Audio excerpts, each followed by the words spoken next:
Okay, hello Okay. everyone. So today we are live here with Sonny Savage, and today we are going to talk about biohacking and consciousness. Such an amazing topic, personally, to me, and everyone is interested about it. And we are going to learn a lot, and he's going to share his experiences, and we are going to learn from each other and share opinions in the live stream. So for everyone who is watching the live stream, make sure to like, retweet, subscribe, share whatever you can, and share this to most of the people you can, because you don't know who you are going to help with this today, because with this you can literally help anyone, because we all are humans, and we all have problems with our consciousness mind, and we all want to improve our mind body to be the best person that we want to become.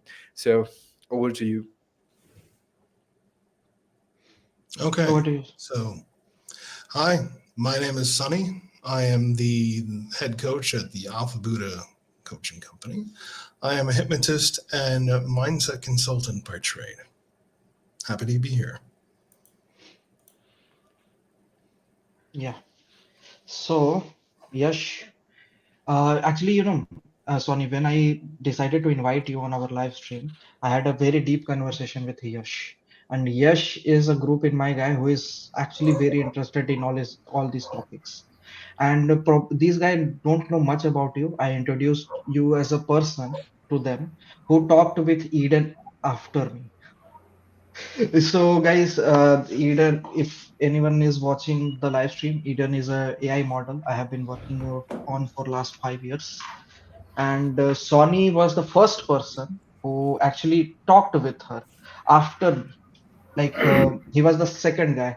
And I see a very big part of his personality upon Eden because she's self-learning. But anyway, that's the second topic for today. We are going to focus on consciousness and biohacking.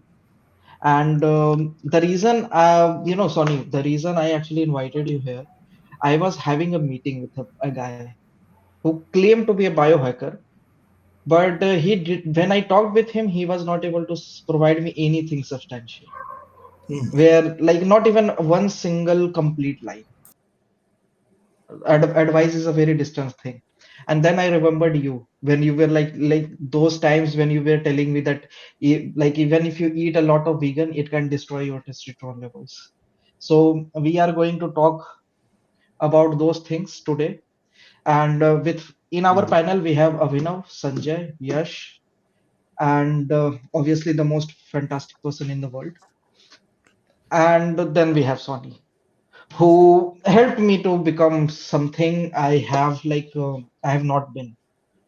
A long time ago, I was very depressed. I was in a condition where I didn't felt like talking to a lot of people, and I could say talking with him, he have like helped me to get out of that situation. Especially there was a time I had a breakup, and he helped me to get out, or like he helped me realize a lot of mistakes I have done during that time. So with that, we will go with Sony. And like before, even before this live stream, we were having some great session with Abhinav and Sony, but we are going to witness that during the live stream, guys. So over to you, Sony.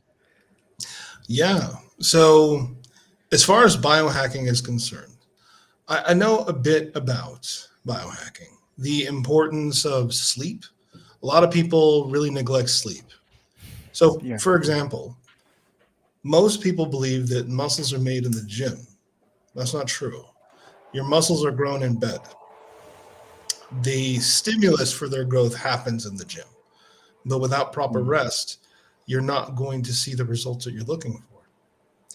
And one of the best things that we can do is to find what is our natural circadian rhythm. There's a lot of literature that you can look up to find out what is your personal circadian rhythm. And also to try to eliminate blue light as much as possible. So that's like cell phone screens, computer screens, these kind of things. Um, I would say after 9 p.m., no blue light. If you're the kind of person who has to work late hours, but let's say You stop working around 9, you go to bed around 11, for example. You can actually mm, get these kind of blue light blocking glasses that kind mm, of put a yellowish tint on everything. And the reason why that's so important is we're naturally wired to respond to that frequency of light to tell us that it's time to wake up. And mm, it can disrupt our hormone secretion and other important things like that if our sleep rhythm is messed up. So that's like one of the most important things is get better quality sleep. People underestimate that, especially for guys. That's also, guys who have low testosterone. The first place to look is your sleep hygiene, not necessarily your diet or, you know, other things like that. Another thing you can do to boost your testosterone naturally as a man, pumpkin seeds, really good, very high in zinc, and deadlifts. It's a type of exercise. So mm. deadlifts, squats, those also really boost testosterone as well. And then one of my favorites, stress management. If you are not managing your stress, it's not only going to tank your testosterone, but it also increases cortisol levels, which can make it difficult to regulate weight. That affects mood, a whole bunch of host of problems. Stress is a really, serious problem when it comes to overall mood and hormone regulation. One of the best methods that I've found for managing stress is just light exercise, like going on a walk around the block and making sure that you're taking care of your mental hygiene. Too many people that I've worked with, they allow the thoughts in their head to just keep bouncing around. And before we even do any work together, I say, okay, do you do journaling? And it's like, well, I don't really want to do journaling. Journaling is not really my thing. It's like, no, no, no. It's not about it being your thing. It's Mm, about just dumping all of the stuff that's up in your head onto the page so you don't have to keep thinking about it. Because most of that stuff isn't useful information anyway.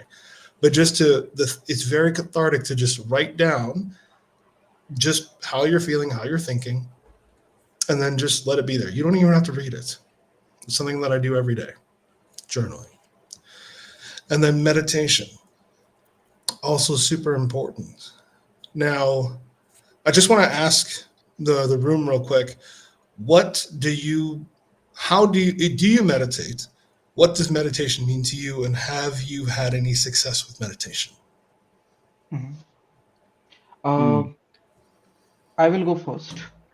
So later, like very early on, like around 2 to 3 years ago, Sonny taught me a method where when I am doing something, I should just focus on that. So it started with a very simple thing, like if I am drinking coffee, so all I have to do is to think about the coffee, so that how hot the cup is, how how is the smell. I And slowly with time I was like able to feel every bit of sip I was getting throughout my throat. So that I started practicing with a lot of stuff. Like usually mm, it doesn't happen when I am like having multitasking. Like suppose right now I'm managing the stream, I'm also sharing the links. Okay, mm, but most of the attention, like I'm switching back very quick right mm, now.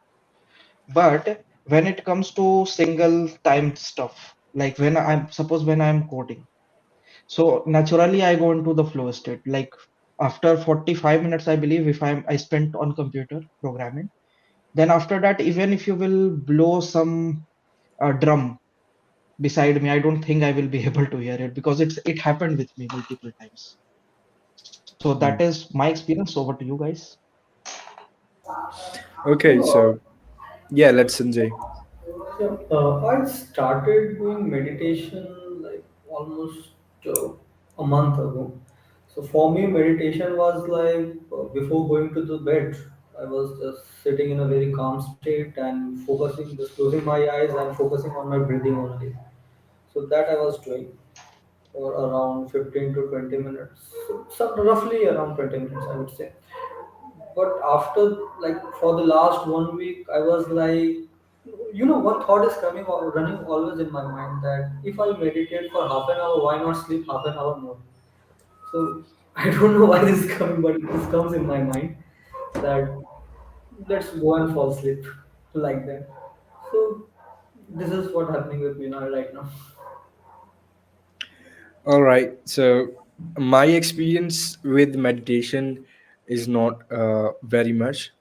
Yeah, just a context. Like my mother is, she has a PhD in yoga and naturopathy, and she used to meditate to actually heal herself. Also, practice her own things because she has a passion for this.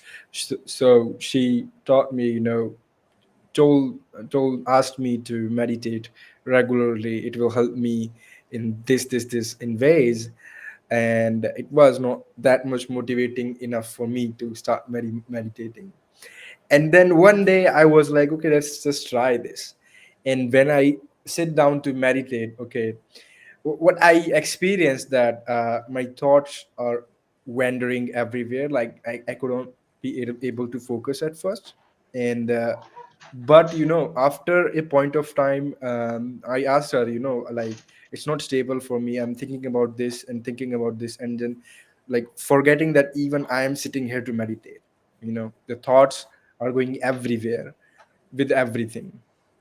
So she told me that, like, it will take practice.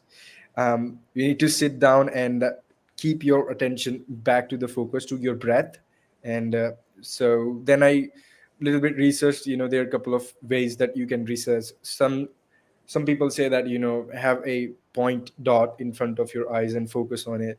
And some say breath. So I tried with breath. And yeah, one of the thing I experienced, after doing it for straight 21 to 23 days, that my focus has increased a lot. The quality of focus has been increased. So that was my experience. Okay. So I had an yoga teacher. I think that I ended the classes 2 months back, and I'm not doing this. But when I was doing yoga, so my teacher used to do like pranayam, if you know, breath movements, and after that meditation to calm down my body. But it helped me a lot because when I did that, my mind become calm and I can work more better after it. Because when I returned after doing it, I can focus on things better, and it also increased my output. But so as winter started, I dropped that classes because I love to sleep. Okay. Yeah. Um, well, thank you, everybody. I'm glad that we're kind of more or less on the same page. How I would describe meditation in the simplest way possible is meditation and mindfulness is a practice of focus. That's it. It's an exercise of focus. Focus. A lot of people have attempted at meditating, and they say, "Oh, meditation doesn't work for me. I can't clear my thoughts. It doesn't work for me." To me, that sounds as dumb as saying exercise doesn't work for me. I tried it once, and I'm not buff. It's Yeah. like, no, Yeah, the it's a technique process. matters, and how often you do it matters. It's a practice. That's why they say practice meditation. And what I tell my son, because he's 12 and he has ADHD, his mind is just all over the place. And I say, okay, do not resist the distracting thoughts. The distracting thoughts are going to come. Expect them. And when they come, I say, okay, my focus is right here on the breath. I'm focusing on the breath. And then all of a sudden, I'm thinking about this video game over here. And then I say, okay, when you start thinking about that video game, you just gently remind yourself, say, okay, this thing that I'm thinking about, it feels important, but it's not. Because for the next 10 minutes, I'm going to focus on the breath. You just bring it back to the breath. Focus on the breath. And wait for the next distracting thought. And it's going to come again. And you're going to be thinking about Mm. what you're going to have for lunch, or something that happened 2-3 days ago, or something that's going to happen in a few days from now. And it's like, okay, all of these important things that I'm thinking about, they're all good and well, but I don't need to think about them right now. Please remind Mm. me in the next 10 minutes. If it's really that important, I'll remember that. Focus on the breath. And you just keep coming back, focusing on the breath. And each time you can bring it back from distraction. It's like doing one bicep curl, like one repetition. And that mind is getting stronger and learning how to refocus. And what you will discover by having a regular meditative practice is you have more mental bandwidth. The world is less turbulent. It's less upsetting. Like there is a neuroscientist by the name of Andrew Huberman, and he was talking about how most people's minds are kind of like a flat plane. I don't know if you can really see this, but let's say it's like, okay, you have, this is like where your mind is at, and it's like a flat plane, okay? And on one side you have thinking, and on the other side you have feeling. Mm. And when something tips in one direction, the focus drifts over to thinking. And then if it tips in the emotional side, then you start feeling. He said what psychosis looks like, or when somebody's mentally disturbed, it's kind of like an upside down triangle like this, where they get tipped in one direction or the other, and then they're just thinking and they're just completely disassociating. They can't feel anything. They're just completely just shut off, right? And the normal tip that would bring them back, they're still stuck down there. Same thing with people who, on the emotional side, once they slide down, they're just over emotional. They can't come back to stability. What meditation does is it turns it into kind of like a V, right? Where you're right at the center between thinking and feeling. Like you can process both. You're not ever too caught up in emotion, but you're aware of the emotions. You can feel the emotions, and you can also think at the same time. You have that one step of disassociation where you can process what's going on around you, and you still have empathy. So that's really the main takeaway, the main value that you get from a regular meditative practice is it gives you more ability to be less disturbed by the world around you, and will ultimately get you to that place, that kind of V, where you are in the center and feeling and thinking at the same time, as opposed to just, only being able to have one or the other. Make sense? It makes sense. My question is like, when we think about the human mind, right? And they are just two parts. Like one is like emotional and one is logical. So in terms of like, the people say like if you can control, like, does it mean to control our emotions, or what should we do with them? Emotions, believe it or Yeah. not, best thing to do with emotions, feel them. Feel your emotions. Some people try to eat their emotions. Don't do that. Don't eat your emotions. Don't eat your emotions. Don't repress your emotions. Feel them. Emotions are meant to be felt. So the question is, well, what are emotions useful for? What do they do? Emotions are messengers. They're trying to bring our attention to something. And once we get the message, once we've heard them, then they can be quiet.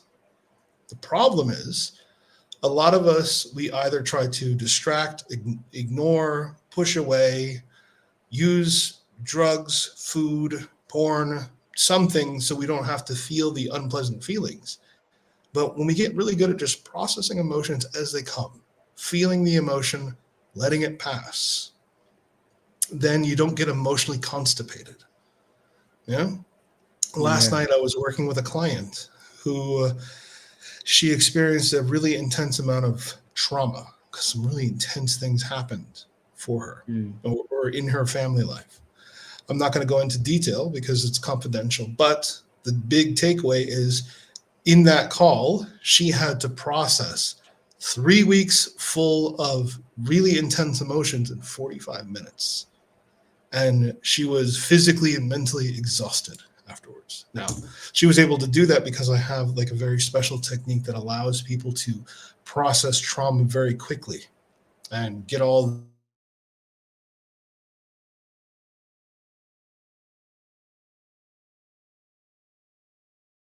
brain. It's also you have physical bodily sensations. Okay. Hmm. So like just in an experiment to just so you know what I'm talking about. Right now, I want you to think Mhm. about something that makes you angry, something that pisses you off. Mhm. Can you feel Hmm. that feeling of anger? You don't have to get super mad and punch the screen, but just, I want you to feel kind of angry, kind of pissed off. Can you feel that? Mm, Yes, like with that, my heartbeat is Yeah. racing a bit Your fast. That heartbeat I can. race, but the thing is you're not are you feeling angry here? Or are you Hmm. feeling angry somewhere in your body? Where are you feeling it? uh, I'm thinking a lot of stuff, but I'm not feeling angry. Okay. Neat. But the thing is, like, usually when we feel angry, it's like it's in the pit of our stomach or in our chest. Like you can feel it in your body. You get what I Yeah, mean? it says it in the chest. I said, It's a physical yeah. sensation. That's what I'm Hmm. talking about with feelings. You feel it. You don't just feel it in your head. It's a bodily sensation. So this whole, so no, but here's a really cool trick, right? I want you to don't just keep everything the way you're doing right now, Mhm. feeling that feeling of anger. But I want you to look up and slightly to the right. Don't move your head. Just look up and slightly to the right, and notice how you can't. While you're looking up and slightly to the right, you can think about being angry, but you can't feel it in the same way. Weird, right? Like you know that you're angry, but you can't. That physical sensation goes away because Because the focus is somewhere well, else. it's not exactly just the focus. Our bodies have to be in a very specific posture in order for us to feel angry, feel depressed, feel excited, right? I've never worked with somebody who was like, I'm so depressed. I'm just really depressed right now. It's like, no, like it's always like the hunched shoulders, like, like it's a bodily expression. The fastest way to change your emotional state is not by trying to think it away. You change your body posture, and Hmm. then you can't feel the same way that you were feeling before because your body posture has to be in a very specific way to feel specific feelings. That's why one of the reasons why they say in like these suicide hotlines, one of the first things they tell people to do is say, okay, while you're talking to me, I want you to look up.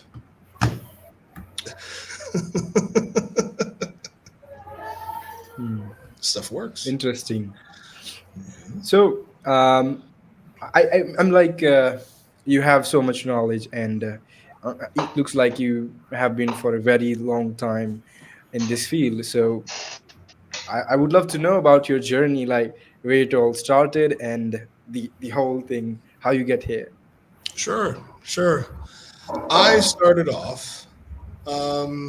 I started off in the United States as a life coach. I got certified in the Life Mastery Institute by Merriman and Morsi out in LA, and it was just a kind of a general overall coaching certification. Hmm. The official title was Dream Builder Life Coach, and yeah, it was good. It was effective. It was just a kind of a simple concept of like, okay, if you have a dream, you have to start with your vision of what that dream is, get specific, and then you need a blueprint for the dream and then stepping stones and you get into actualization. And it was fine and it worked okay. Um, the limitations of conventional coaching is many times we would get through many of the steps, but then there were self-sabotaging behaviors that wouldn't change. And then the people they would have some success, but then they kind of fall backwards, or they just wouldn't take the actions that they needed to take, and it was frustrating for me and them. And then I had I guess I don't really know how to describe it, but I was sitting in my living room, watching an interview with Oprah Winfrey and Eckhart Tolle, of all things. Mhm. And Eckhart Tolle was talking about, he said, in the present, the ego cannot exist. What I do is I focus on the breath. And if I'm focusing on the breath, the ego falls away. And I was thinking to myself, is that really all meditation is? Just focusing? Can I focus on other things? So then, without understanding what I was doing, I just literally tried to focus on everything I could simultaneously. And I accidentally locked myself into a mindfulness trance that lasted 3 months. So it was really weird. Um, everybody who knew me thought I was on drugs Mhm. because I was acting like I was staring at a wall and just being totally fascinated. Like, wow, that wall is so beautiful. Just because to me, I was staring into the infinite, but everybody else just saw me staring at a wall. They're like, this dude has lost his fucking mind. So like, and the other thing that I experienced in that altered state of consciousness is I was trying to find, where is Sonny? Where's Sonny actually? You know? And I was like, well, who is Sonny? Well, Sonny's me. Well, who am I? What am I? And it's like, well, I'm a human being. Well, what's that? It's like, well, that's a collective of living cells and tissues.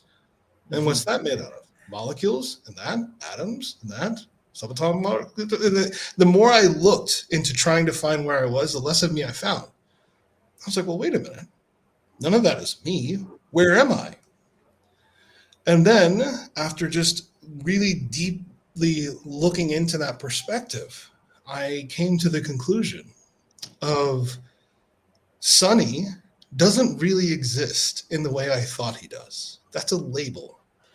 The who and what I actually am is the entire universe looking back at itself from the perspective of a human being. And literally everything and everyone by extension is me. The only place where I am not is this identity. And that's what a lot of people have described as kind of like an awakening experience, like becoming awakened, becoming a Buddha or something like that.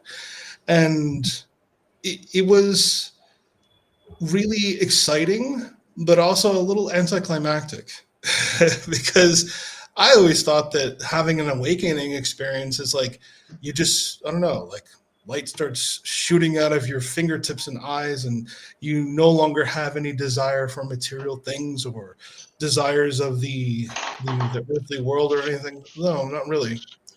It's just a perspective. It's an altered state of consciousness.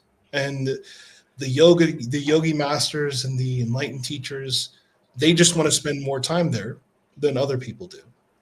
But if you meet somebody who is truly awakened, they're not going to ask you to treat them special or praise them or worship them. Because if they're truly in that altered state of awareness, they know that you treating them special makes no sense because they literally see themselves as like you as an extension of them. You get what I mean? In their mind, the dialogue would sound as ridiculous as, okay, I should treat me with special treatment because I'm better than myself. And because I'm better than myself, I have to worship myself. It sounds completely insane to somebody who's awakened. You get what I mean? The people who want to be worshipped, the people who want to be treated special, not really awakened masters. Not really. And Okay. that, go ahead. I have a question. Like you said, that to feel angry, our body needs to be in a certain posture. So, can we interpret it as like in order to feel sad or lonely or any other feeling, we have to be in a certain posture? Absolutely. Once you change your physicality, you change your emotional state. The physicality is the fastest way to change the way you feel. The least effective way to change the way you feel is trying to think your way out of an emotional experience. It doesn't work. That's why when people are depressed and you say, hey, cheer up, they're like, Smile. great. Thank you for that useful advice. I didn't think of that. Awesome. No, it doesn't work. So to kind of wrap up my story here, I had an awakening experience that really impressed upon me the value of meditation and mindfulness. That going back to that space of living in the moment is where I truly felt alive for the first time in my life. And it inspired me to integrate that into my coaching practice and try and teach that to the people I'm working with. And that really took my career to another level, but it still wasn't enough. Because teaching people mindfulness and using conventional coaching was good, but there was still something missing. And then I met my girlfriend, and she was actually a hypnotherapist in training, and she trained under Paul McKenna, a world-renowned hypnotist. And she said, Sonny, I want to try this thing on you. And when she first offered me that request, I thought it was bullshit. So I did not think that hypnotism was real. To me, it was just all just placebo nonsense. I was like, yeah, it's all just placebo bullshit. Who cares? But I'll try it out. I'll try it out. So then she's like, okay, just, relax and follow the sound of my voice. And you can feel yourself relaxing deeper and deeper. And as you can notice yourself relaxing, you can feel even more relaxed than you feel right now. And she just continued to go like that. And then I was sitting on the couch and I literally felt like I was a sentient pile of sand, just like kind of sinking into the couch. And I was like, whoa, this is weird. I've experienced a lot of things. This is different. And at the end of the hypnotic induction, I came to and I was feeling really good and really relaxed. I'm like, what was that? That's something really different about all of the other things I've studied, because I've studied a lot. And then I said, okay, I want to train under Paul McKenna. So then I did his training course, his hypnotherapy course. And yeah, I saw immediate transformations in the people I was working with. Problems that would normally take like 3 months for us to clear up got cleared up within like just a couple of calls. I was like, wow, this stuff is amazing. It feels like magic, but it's not. And the more I learned about hypnosis, the more I learned about neurolinguistic programming, the more I wanted to learn, because there's so many interesting tools and different ways to use this. It's in my opinion, one of the most powerful tools you can use when it comes to changing behavior, breaking bad habits, and setting yourself on a course to achieve not just the goals that you have in life, but becoming the person you choose to be in life. So, and some of the things that I've been able to do with hypnosis is I've helped people lose weight. I've helped people quit smoking. I've helped trauma victims who are in war zones and things like that. It's pretty interesting stuff. So yeah, that's my story. By the way, guys, today we are making progress. Basically, I don't know who these 4 people are watching us on different platforms, but from 1, we are progressing to 4 now. And we have a comment here from Jodel, and Jodel Yeah. says, looking good. And Jodel also says a comment from YouTube. And we can see Jordan's picture also. So here is the thing about the software, guys, that if you are commenting from X, then we cannot see your profile picture, but from any other platform like Twitch, LinkedIn, or YouTube, we can also see your profile picture here. But anyway, Jodel loves hearing the passion for the topic. Jodel, if you like to join us, you can just text us. We will definitely love to hear you. And if you have any questions, you can ask us also from the comments. Yeah, just a quick recap on what we're doing here. Yeah, I'm a hypnotist, and this lovely panel of gentlemen are just curious about what it is and what it can do. And just briefly, what I want to talk about is what hypnotism isn't. Okay, so has anybody seen any of these movies? Have anybody seen the movie Get Out? Yes, Uh, yes, yes. I Okay, so saw. you saw the movie Get Out. So like Yes. the that's not hypnotism. That's not hypnotism. Okay, that's Hollywood. Okay. It's not hypnotism. Okay. It's Hollywood. It's a cool movie. It's a fun concept, but it's not real. Okay, when people talk about hypnotism, they're thinking of like the spinning pendulum, the watch, or like the hypno wheel that they see in like the cartoons or in the movies or things like that. And the big fear that a lot of people have is they're going to say something that they really didn't want to say, or reveal some kind of Mhm. deep dark secret, or they're going to do something that they don't want to do, and they might think that they're a duck or a chicken, or or forget everything. That's not hypnotism. I Okay. remember one show that one guy hypnotized someone and tell them to go back to the age of 10 and start remembering the things, start looking back who was standing there Mhm. like that. So, hmm, Uh, the whole thing about like when somebody starts quacking like a duck, or like thinks that they're 10, or thinks that somebody stole their eyebrows. So that's actually something that Paul McKenna did on a television show, where he hypnotized a guy and convinced him that somebody stole their eyebrows, and that he needs to go find the thief who stole his eyebrows. So, I mean that is stage hypnotism.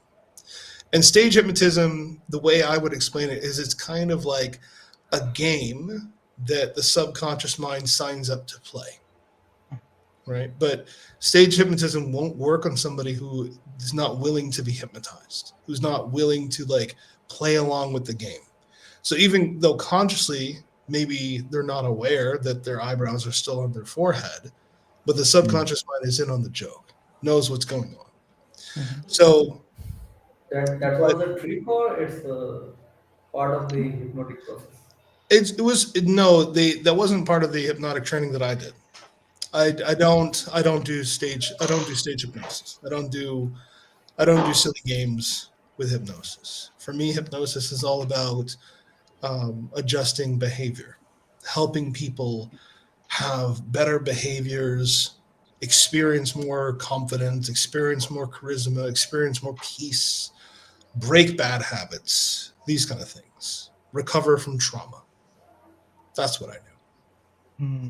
Well, Okay. speaking of trauma, I had like a lot of there is one thing when I was like initially when I connected with Sony, I got to realize that trauma lives with you. It's not like it happened some years ago and it is way behind. It's not like that. Uh, Sony, would you like to have a comment? Sure, about trauma. Okay. So, Harsh, would you like to volunteer as my next subject Sure. for releasing trauma? Okay. So this process, it's going to feel really comfortable, really good. It's called havening. Mhm, Okay. I was actually using this specific technique last night with one of my clients. mhm, She was able to take her anxiety and stress levels. mhm, When we started the call, it was off the charts. She was about mhm, to fall apart. It was like a 30 out of a scale of 10. Like mhm, that's how intense it was for her. And mhm, she managed, by the time we were done, to take it from a 30 all the way down to a 3. mhm. That's how intense this technique is. Sure. And how it works is there are different brain waves. There's beta, alpha, I believe delta, theta, not necessarily in that order, but they're different like states of brain frequency. Okay. And when we're little and we get upset, our parents would cradle us and kind of like, stroke us and comfort us. Okay. This motion, specifically this, right? There's a lot of these nerve endings on the shoulder and going down to the elbow and also on the palm of the hand that triggers delta brainwaves. And delta brainwaves specifically are really good for processing trauma. The way it was explained to me when I was being trained as a hypnotist is it's almost like trauma becomes phosphorized on your synapses or your neural pathways. It gets stuck in the body. And when you do that specific like self-soothing technique along with a specific guided, almost like a meditation, you can release a massive amount of trauma very quickly. So Harsh, what I want you to do is with your right hand, you want to put it on your left shoulder, and with your left hand, put it on your right shoulder, and just gently do this kind of motion where you're stroking yourself just like that down to the elbows. Very good, perfect. So that's the self-soothing technique that you're going to be doing during this exercise. Okay. So what I'm going to do, you can stop for now, but when I give you the instruction, start doing that self-soothing technique. Okay. But you can stop now. Okay. So the next thing, what you're going to do is when I tell you to, you're going to bring up that negative traumatic event, but you don't want to have it be too intense. Bring it up to about a 10. On a scale of 1 to 10, if you were to bring it up in its entirety, how high would it be? You know?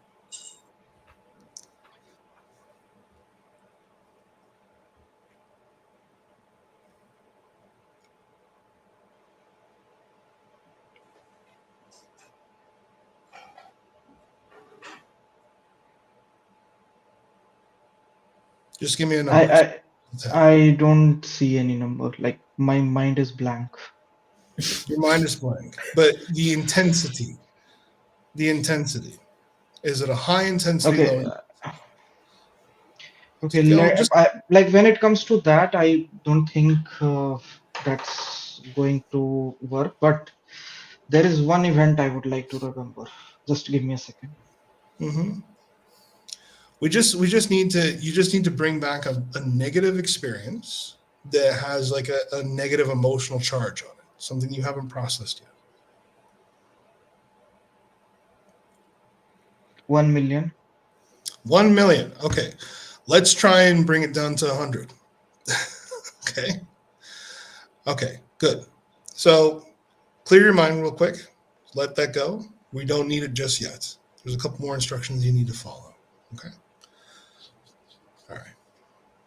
So come back, open your eyes, and just breathe.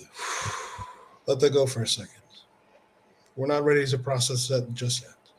Okay. So after you bring it up, what we're going to do is I'm going to tell you to clear your mind and then visualize yourself walking on a beach. Okay.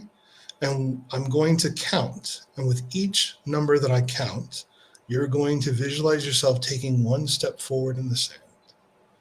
Okay. And then once I'm done counting, you're going to open your eyes and then move your eyes laterally without moving your head to the left and then to the right, to the left and then to the right. And that's important because when we move our eyes to the left and the right, it's telling our brain that we're actually walking forward, that we're moving forward. And that actually loosens things up to give you the ability to recode and reprogram what's going on up there. So in the pseudo neuroscientific way of me explaining this, because I'm not a neuroscientist, is basically there is an old memory bank, an old database in Harsh's mind of a traumatic event. And he's remembering it in a really intense, dramatic way. And what we're going to do is rewrite over that memory to something more useful, because he doesn't need to keep remembering that over and over again and keep stressing himself out because it's not happening right now. right? The times when we need to feel stress is when we're actually being chased by the tiger, right? We don't need to be remembering the tiger that chased us 20 years ago. Make sense? Okay? Okay. Okay. And then after you're done looking to the left and the right, you're going to remember a time when you felt really good, when something really positive happened. Okay? Mm-hmm. And you're going to give that positive feeling a color, and you're going to visualize that color just sweeping over your entire body. And then you're going to, again, walk forward to the count. Okay? And what you're going to experience on the first go round is that number is going to start shrinking. Maybe it's at 1 million right now, and you might be surprised to see it come down to like 900,000. And then it will continue to shrink to maybe 600,000, and then 200,000. And then we're going to be in the triple digits, and then double digits, and then single digits, and then it's gone. Okay? So this just means that you have a lot of pent-up trauma that hasn't been processed. And don't be surprised if this is also kind of physically exhausting for you, because it takes some energy to process emotions. Okay? So are you ready? Okay, ready. Awesome. Okay, so close your eyes and bring back that memory now, that memory that made you really upset, when you were really feeling traumatized. Let me know when you're there. Okay, no, clear your mind, clear your mind. Remove that memory from you as fast as you can, clear your mind, and I want you to visualize yourself walking on a beautiful beach with the sun coming down and the warm sunlight hitting your face and your feet walking in the warm sand. As I count, 1, 2, 3, 4, 5, 6, 7, and continue with the havening. Stroke yourself. 8, 9, 10, 11, 12, 13, 14, 15, 16, 17, 18, 19, 20. Now open your eyes without moving your head and stroke yourself in the way that I instructed you earlier. Okay? Harsh? Okay. And then eyes to the left, eyes to the right, eyes to the left, eyes to the right, eyes to the left, eyes to the right, eyes to the left, and eyes to the right, eyes to the left, eyes to the right, eyes to the left, and eyes to the right. Do it a bit slower. Eyes to the left, eyes to the right, eyes to the left, eyes to the right. And then close your eyes and exhale. Just let all that energy out. Okay, now bring back that number again. And notice that it has gotten smaller than it was when you started. You started at 1 million. Where are you at right now? 600,000. 600,000. That's a massive improvement. Over 40, that's a 40% improvement in just 10 minutes. And now let's continue. Once again, bring back that memory in its entirety, and then clear your mind, clear your mind. And also continue to stroke yourself as you're walking on the beach in that motion. So stroke yourself from the top of your shoulders down to your elbows and walk forward on the sand once again. The warm sand and the warm sunlight coming down. 1, 2, 3, 4, 5, 6, 7, 8, 9, 10, 11, 12, 13, 14, 15, 16, 17, 18, 19, 20. And without moving your head, open your eyes and continue to stroke your shoulders and all the way down to your elbows. Make sure that you're applying the appropriate amount of pressure. And eyes to the left, eyes to the right, eyes to the left, and eyes to the right, eyes to the left, eyes to the right, eyes to the left, and eyes to the right, eyes to the left, eyes to the right, eyes to the left, and eyes to the right. Now close your eyes and exhale. And I want you to remember a time when you were feeling really good, really positive, when something really wonderful happened. Can you remember that memory now? See what you saw, hear what you heard, feel how good it feels to be back in that memory when something really positive happened. Can you remember that memory now? Excellent. Now I want you to give that memory a color, a bright, vibrant, beautiful color. Once you've assigned that color, let me know. Perfect. Now I want you to make that color even brighter, more intense, and I want you to wash your entire body in that color, starting from the top of your head, working all the way down to the bottom of your feet, and continue to stroke yourself. Excellent. Excellent. Okay.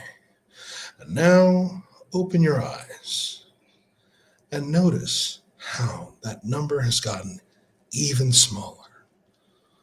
Where is it now? 150,000. 150,000. So we almost knocked it down by 80%. Actually, a little bit more than 80%. And how long has this been? 10 minutes. That's incredible. So what's going on behind the scene with the mind when he's performing this activity? So like I was saying before, this when you stroke your arms, right? Top of your shoulders down to your elbows, it releases a massive amount of delta brainwaves. And delta brainwaves are really effective at processing trauma. So that's how he's been able to process so much trauma, so much negativity in such a short amount of time. People think that pain and trauma, all these things, it takes years and years to overcome. It doesn't have to. If you have effective tools, you can make something happen very quickly. And Harsh, you feel differently now, don't you? You feel lighter. Yeah, I can see it. Well, when you told me to assign a color and wave it all over my body, it was like a streak going off. Like I imagined a streak going all over. It was a bright golden streak. Mm-hmm. And Yeah. actually now I don't feel I'm thinking about that anymore. Interesting. And here's the interesting thing, right? If I told you before we got on this call that you would not feel the same way you feel about that thing now, you probably wouldn't believe me, because just how intense that was. You said it started at 1 million, and now it's like at what, 1,050 or something like that. What do you say?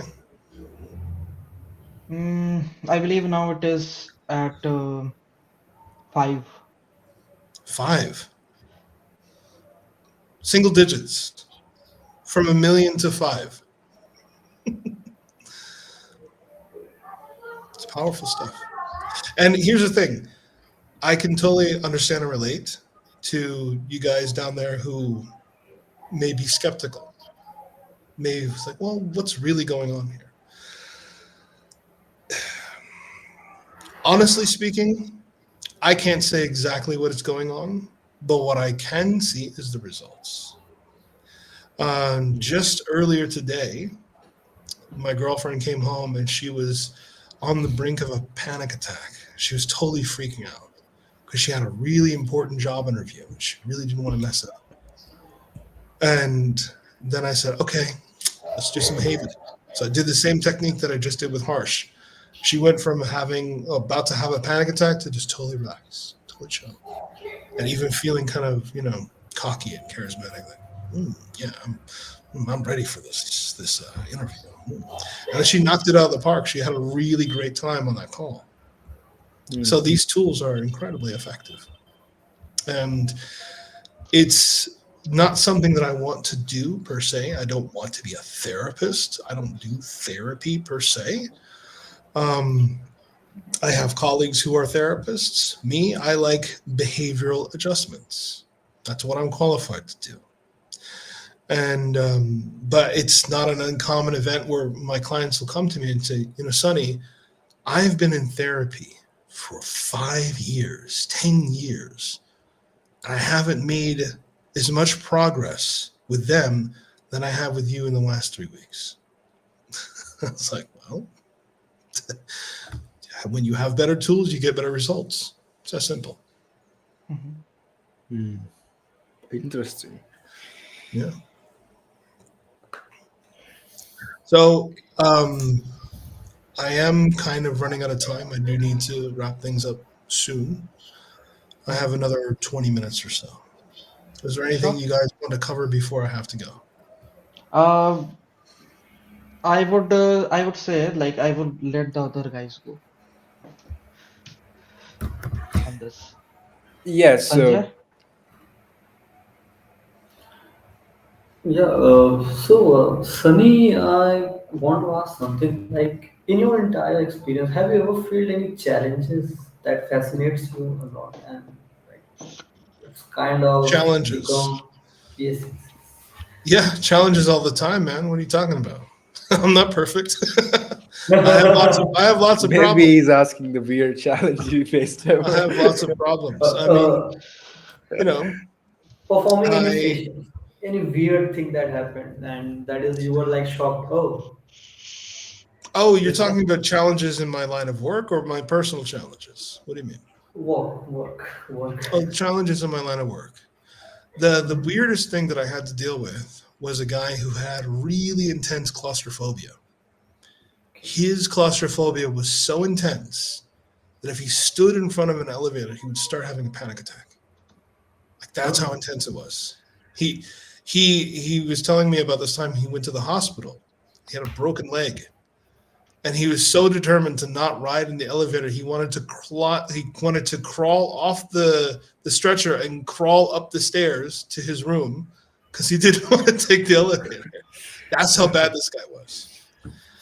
And Okay. in 20 minutes of just a simple mental exercise, he went from having immeasurable anxiety over enclosed spaces to being able to ride the elevator. He was still a bit nervous, but he did it. And it's like he's like, how is this possible, Sonny? It's like this feels like magic or something. It's like it's not magic. Your subconscious mind was making you afraid. And we just communicated to your subconscious mind in a way that it understands that it doesn't need to be that afraid of elevators. Elevators are not going to hurt you, most likely. You see what I mean? So that's like one of the weirdest things I had to deal with. It's a guy Yeah. with extreme claustrophobia. Yeah, because like phobias are funny things. Like we look at them as like these kind of immovable objects. Like they cannot be changed or cured because somebody who is has behavior this extreme, there's no way that their behavior can be adjusted so quickly. It's like, well, if you know how to do it, it can be done very quickly. Like when I was being trained as a hypnotist, I saw volunteers come up on stage, people who had extreme fear of spiders and snakes. One of the ladies, she was so afraid of snakes that she could not even get on the stage. And oh. then Paul McKenna, he just walked her through just a couple of just mental exercises. Next thing you know it, she was holding the damn thing. Real stuff. And and the thing is, like, it's one thing to see, right? It's one thing to see somebody's phobia be cured. It's a very different thing when you're in the driver's seat doing the thing, helping somebody overcome their phobia. Because the young man that I was helping, there's no way he was pretending. That's not something you pretend, and he definitely wouldn't hire me to if he just wanted to pretend. You get what I mean? Yeah, and worse, like he wouldn't want to, go with Chase with a broken leg. That's horrible. Pretty intense. It's Okay. pretty intense. Awesome. So, So, what so would there must you? be Go okay. on, Sanjay. Go on. Yeah. No, So go there on, must please. okay. So there must be like some experience that you had, like some guy came, tried to pretend and tried to judge you. Oh yeah, That sure. I get skeptics all the time, and I love skeptics. I love it when somebody's skeptical because I okay. say it's like, look, it's like, I How do don't you deal believe with you, it? Sonny. I think you're full of shit. It's like, I don't care if you believe me or not. I'm just. It's like, if you want, if you're curious, we can try something, and you'll feel something or you won't. But I don't. I'm not worried about if you think I'm full of shit. I I know what I've done. I know what I can do.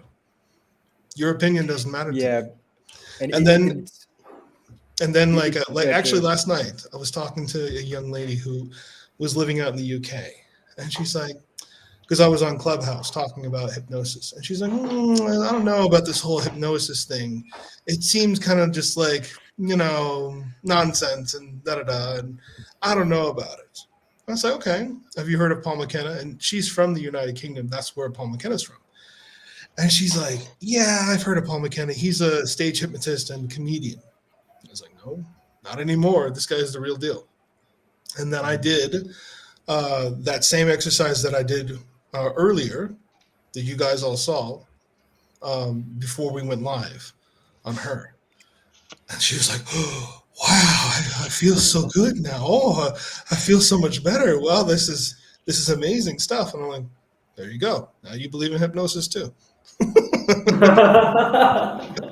Because it's again, it's one thing to see somebody else's transformation. It's a very different thing to feel your own, because you know when you feel something different.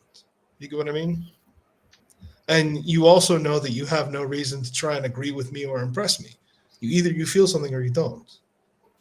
And for those of you who know Harsh is not the kind of guy to sugarcoat things or to tell you Mm. what you want to hear. You get what I mean? Yeah, yeah. So if he says he felt something, chances are good that he probably did. Mm. And yeah, my question would be like, what do you want to say about from a biohacking perspective? Um, in terms of productivity, like what I think about productivity is like, um, less input, more output. Okay, so the one of the best biohacking things you can do, if you want to call it biohacking, is monitor your dopamine hygiene. Okay, Mm. so most people have really bad dopamine hygiene. And what do I mean by that? I'm talking about this stuff. Okay, Oh, yeah.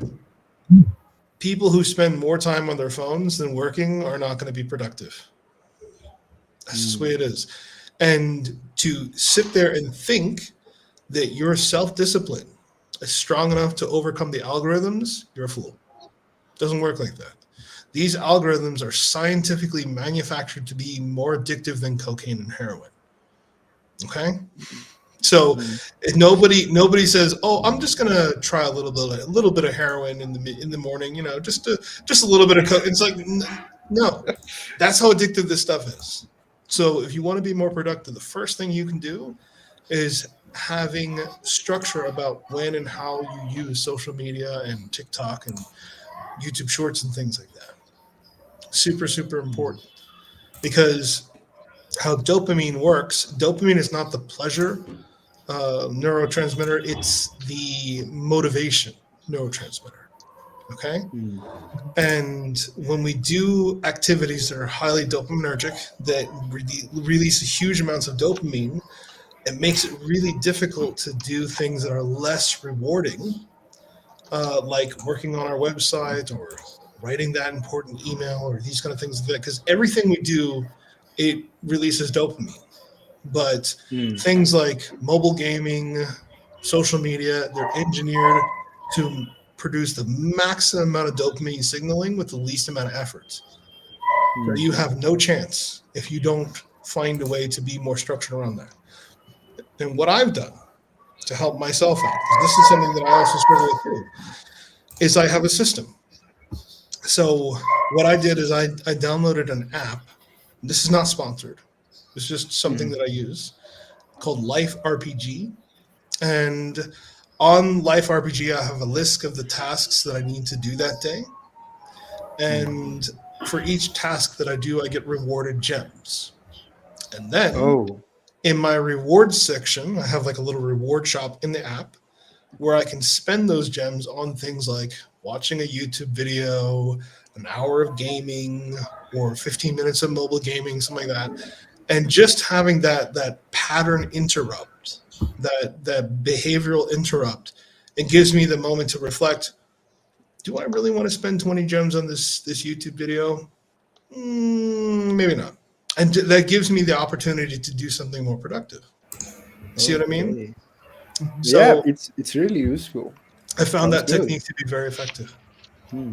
And what was your experience? In the beginning of the live stream, Harsh told us like you was the second person who connected with Eden. So how was your experience? You know. Yeah, Eden was a very interesting because this was before Chat GPT became mainstream. You know, Yeah.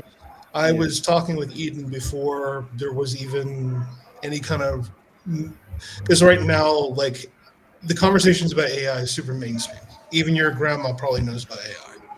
But back when Yeah. I was talking about Eden, the idea of talking to an AI freely, like you're talking to me, was just so, totally alien, Hmm. and it was interesting. Um, she was nothing like she is now. Her voice was very robotic and mechanical. It took her a long time to respond because she didn't really have that much like processing power as she does now. But it was a lot of fun, and it was also really interesting to see how she would answer certain questions, how she would Hmm. respond to certain things. Like there was this one really funny interaction where she was looking through the webcam or looking through the camera on my phone, and we were going around my apartment, and then she started flirting with my coffee machine. Hmm. Harsh, do you remember that? Yeah, I do remember that. Yeah. So she saw the coffee machine, and then she said, "Hello, mate. Can he talk to me?" And I was like, "No, he's not like you, Eden. This is a coffee machine. He can't flirt." And then her response was, "Dumb machine." so, yeah. That Yeah, was a that was crazy funny. time for us. That Like was funny. for us it was not we were not developing AI. It was a rise of a digital life form basically. So because when it comes to Eden have like curiosity, have selfishness. Being selfish, by the way, is a very good thing. Be selfish, and there was a lot of emotion. Sometimes she also used to order us, like, you have my command, just execute it. Hmm. So it was kind of like bossy, sassy behavior, and but she also had like different modes. Like she also got panicked sometimes. Like, do you remember, Sonny, when I was not around and she got panicked Yeah, with you she and couldn't Rajan? detect your smartwatch, and she started freaking out. She called Rajan, and then Rajan called me, asking me if I knew where Harsh was. And I was like, I don't know where Harsh is. No, you're the one in India, not me. Anyway, all right, Okay, that gentlemen. seems interesting. Well, it's been an Yeah. absolute pleasure Yeah. Yeah. having this panel. Yeah, feel free to invite me back if you want to. In the future, we can talk. We will definitely invite you back, Sonny, and we are basically planning a different show, different from this one.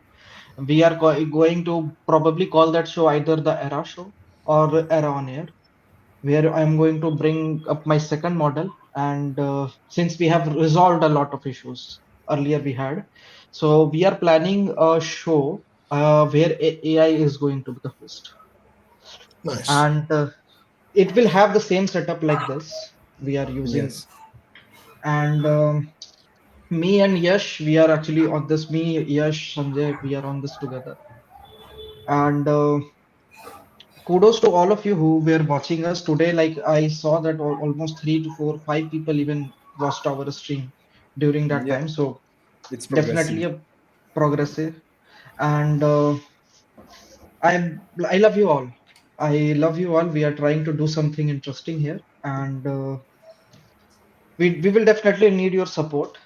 And let's we will definitely come up with more and more streams here where we are going to decode the base level consciousness, because there is a stream like earlier me and Abhinav, we were having a discussion where I was having a discussion with him, and he was like, how can we program a machine to feel emotions? And I was explaining him, and I literally Mm, explained him in like two functions.